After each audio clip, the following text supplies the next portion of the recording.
But realize this, that in the last days, difficult times will come. For men will be lovers of self, lovers of money, boastful, arrogant, revilers, disobedient to parents, ungrateful, unholy, unloving, irreconcilable, malicious gossips, without self-control, brutal, haters of good, treacherous, reckless, conceited, lovers of pleasure rather than lovers of God, holding to a form of godliness, although they have denied its power, and avoid such men as these. A horrific attack on a bank customer using an ATM machine. A man entered the vestibule with an axe and then began brutally attacking the customer. The victim survived and is in the hospital. Amber Cogliano with some important reminders on how to stay safe at the ATM. And we have to warn you, some may find this video disturbing. We've all been there. You're at a cash machine. A stranger is hovering right behind you. But look, he's holding a hatchet. Out of nowhere, he attacks the customer. The stunned victim tries to shield himself. On and on it goes. It's too disturbing to show it all. The frenzy over, the crazed attacker smashes the cash machines and throws the hatchet away as he leaves. The nightmare happened at a bank in New York's financial district. It's easy to see why a Tennessee community is reeling this morning as dozens remain unaccounted for after massive flooding ravaged the heart of the state on Saturday. This was all underwater not too long ago. Homes and cars swept away in rural Humphreys County, about 70 miles west of Nashville.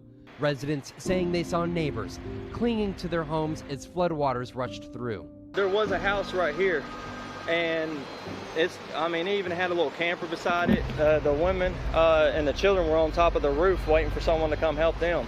Officials tell NBC affiliate WSMV that among those killed were 2 toddlers swept away from their father.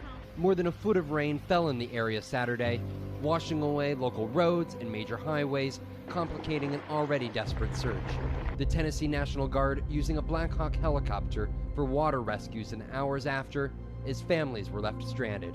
A reminder of the breaking news that we are tracking out of Haiti right now. The country reeling after a magnitude 7.2 earthquake at a depth of 10 kilometers. It struck earlier this morning. The epicenter was about 150 kilometers west of the capital of Port-au-Prince. People in the capital also feeling the quake, but apparently no damage was there. The U.S. Geological Survey has issued a so-called red alert, fearing the casualties today could be in the thousands.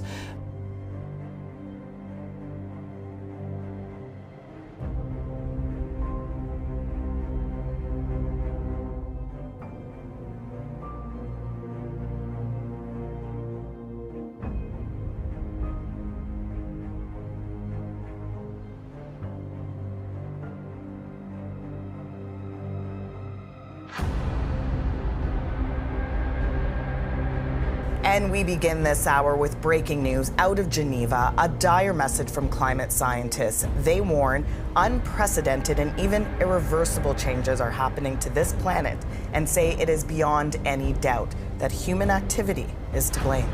Dominic Velitis is on this story for us live from London. Dominic, what more can you tell us about the big warnings of this report? Yeah, good morning, Asha. Well, the UN Secretary General Antonio Guterres has this morning described today's report from the IPCC as a code red for humanity. It is grim reading. Its authors say climate change is now widespread, rapid, and intensifying, that human activity has warmed the climate at a rate unprecedented in at least the last 2,000 years, and that some of the changes already set in motion, such as continued sea level rise, will be felt for generations to come. Here's what Friedrich Otto, one of the report's authors, had to say. There is no denying that some of the impacts are irreversible. Brothers and sisters, this is the last generation. But when we say this is the last generation, we're not just giving you a vain saying. When we say this, we mean it. This generation started in 1948.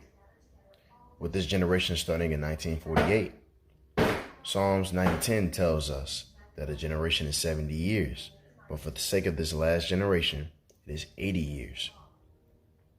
Matthew 24 tells us that this generation cannot pass until these things come to pass, including the tribulation period, including Jesus Christ returning after the tribulation period. With that being said, if a generation is 80 years and we take 1948 and add 80 years, we get 2028. But if that is so, take 7 years and subtract it from 2028, you get 2021. And this is the year that we're in right now. And if that is so, that means that we have 7 years left in this generation, meaning the tribulation period is 7 years, meaning it will start this year, meaning you need to be ready. Jesus Christ is coming.